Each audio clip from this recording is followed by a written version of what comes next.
꾸벅꾸벅 하루에도 여러 번 낮에 쏟아지는 잠 때문에 일상생활이 불가능하다면 이 병을 의심해보세요.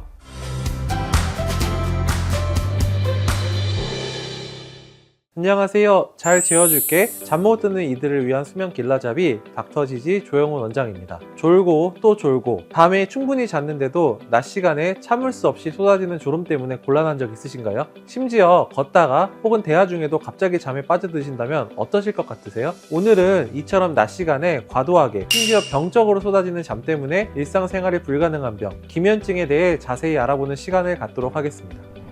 먼저 기면증이 무엇인지부터 말씀드릴게요. 기면증은 영어로 narcolepsy라고 하는데요. 쉽게 말하면 낮 시간에 본인의 의지와 상관없이 갑자기 심한 졸음이 쏟아지는 신경계 질환입니다. 밤에 충분히 잤는데도 수업 시간, 시험 시간, 심지어 밥 먹다가도 저항할 수 없는 졸음이 몰라와서 그대로 잠에 들어버리는 것이죠. 그런데 왜 이런 일이 일어날까요? 우리 뇌에는 하이포크레틴이라는 각성 물질이 있습니다. 쉽게 말해서 우리를 깨어있게 만드는 각성 스위치 같은 것인데요. 그런데 기면증이 있는 분들은 몸에서 일어나는 강한 자가면역 반응 때문에 이 하이포크레틴을 만드는 뇌세포가 파괴되는 자가면역 기전이 관여되어 있는 것으로 알려져 있습니다. 마치 우리 몸의 면역세포가 적군과 아군을 헷갈려서 자기 편을 공격하게 되는 것이죠. 그래서 각성 스위치가 제대로 작동을 하지 않아서 하루 종일 졸음이 쏟아지는 겁니다. 그러면 이런 기면증 환자는 얼마나 될까요?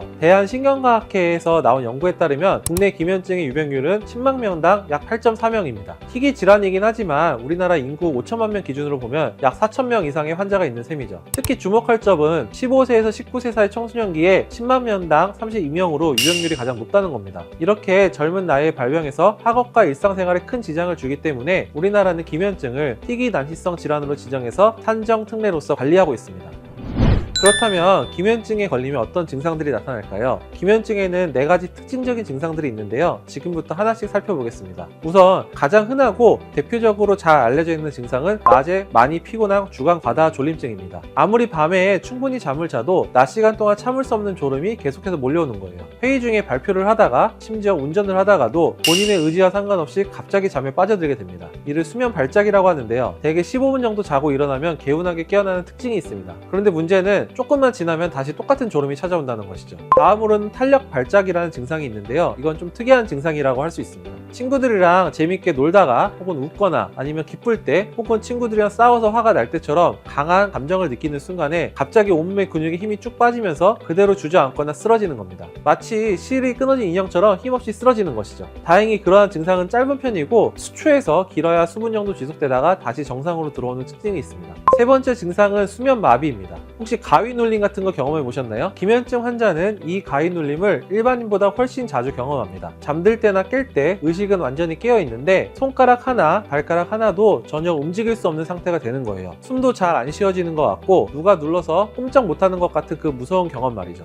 네 번째는 인면 환각이라는 증상인데 잠들 때나 깰 때 굉장히 생생한 환각을 경험하는 거예요. 예를 들어 방 안에 누군가 있는 것 같거나 혹은 귀신이 나타나는 것 같거나 아니면 무서운 소리가 들리는데 너무 생생해서 꿈인지 현실인지 구분이 안 될 정도인 거죠. 이 증상이 가위 눌림과 함께 나타나면은 정말 무섭고 공포스러운 경험이 될 수도 있어요. 근데 이 4가지 증상이 모든 환자에게 한꺼번에 나타나는 건 아니에요. 어떤 환자는 주간 과다 졸림증만 있고 어떤 환자는 탄력 발작까지 함께 나타나기도 해요. 혹은 처음에는 졸리기만 하다가 몇 년 후에 여러 증상들이 같이 나타나기도 합니다. 증상의 심한 정도도 사람마다 달라서 어떤 분들은 하루에 수십 번씩도 졸음이 오는 반면에 어떤 분들은 하루에 몇 번 정도만 졸림을 느끼기도 합니다.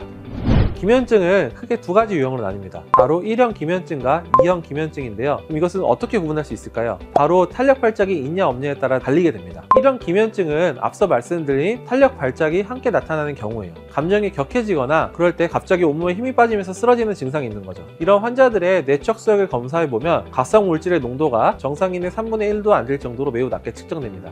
2형 기면증은 탄력 발작 없이 주간 과다 졸립증만 나오는 경우입니다. 낮에 심하게 졸리기는 한데 감정 변화 때 쓰러지는 증상은 없는 거죠. 이 경우에는 각성 물질의 농도는 정상이거나 약간 낮은 정도이고 각성 스위치가 완전히 꺼진 건 아니고 약간 고장나는 정도의 그 정도로 볼 수 있습니다. 그리고 이 2개 유형의 예후도 조금은 다릅니다. 1형 기면증은 안타깝게도 거의 완화되지 않는 만성 질환입니다. 평생 관리를 해야 되죠. 하지만 2형 기면증은 조금은 다른데요. 장기간 추적 관찰한 연구를 보면은 환자 3명 중에 1명 정도는 시간이 지나면서 증상이 많이 좋아져서 약물 없이 일상생활이 가능한 경우도 있습니다.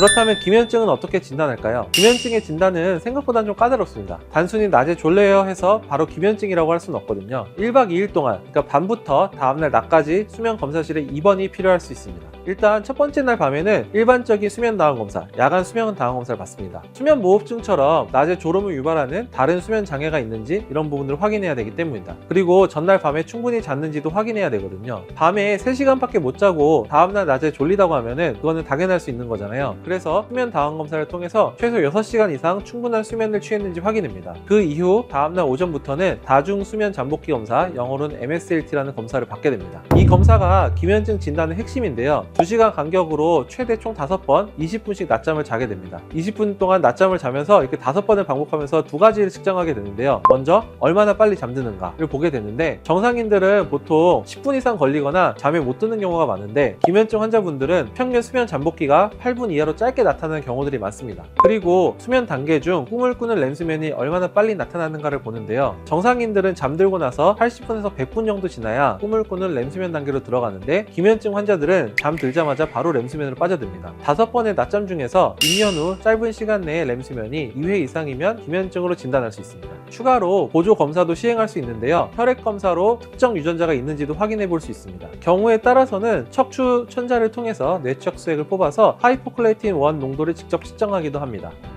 그런데 안타깝게도 기면증은 현재 의학으로는 완치가 불가능한 병이라 할 수 있습니다. 하지만 적절한 약물 치료와 생활습관 개선으로 증상을 조절하면서 정상적인 사회생활을 할 수 있습니다. 주간 졸림증에는 모다피닐 같은 각성제를 주로 사용하는데요. 기존의 중추신경 항문제에 비해서는 부작용이나 내성 의존성이 좀 적은 것으로 알려져 있어서 1차 치료제로 많이 사용됩니다. 탄력 발작이나 수면마비, 환각 증상이 있는 경우에는 다른 종류의 약물을 사용하기도 하는데, 이는 렘수면을 억제해서 증상을 조절하는 기전을 갖고 있습니다. 최근 해외에서는 다양한 종류의 기면증 약물들도 주목받고 있는데, 이러한 약물들은 주간 과다 졸림증과 탄력 발작 모두 효과가 있어서 중요한 표준 치료 옵션 중에 하나로 중요성이 커지고 있으나, 안타깝게도 아직 한국에는 약이 들어와 있지 않습니다. 약물 치료와 함께 규칙적인 수면 습관이 매우 중요하게 요구되는데, 매일 같은 시간에 자고 일어나며 하루 7시간 이상 충분히 자고, 낮에 졸음이 심할 때는 10분에서 20분 정도의 짧은 낮잠을 자는 것이 이러한 각성 상태를 유지하는 데 도움이 된다고 하겠습니다. 또한 자기 전에 카페인이나 음주는 피하고 규칙적인 운동을 하는 것도 기면증 증상 완화에 도움이 됩니다. 오늘은 잘 모르고 들으면 꾀병이라고 느껴질 정도로 다소 당황스러울 수 있는 병, 기면증에 대해 알아보았는데 어떠셨나요? 기면증은 완치는 어렵지만 적절한 약물 치료와 생활습관 개선으로 충분히 정상적인 사회생활이 가능한 질환입니다. 본인이나 주변 사람이 낮에 참을 수 없는 졸음으로 고생하고 있다면 꾀병이라고 오해하지 마시고 전문의 상담을 통해서 정확한 진단을 받으시길 바라면서 오늘 영상은 여기서 마무리하겠습니다. 잘 자요. 구독, 좋아요, 알림 설정은 숙면을 선물합니다.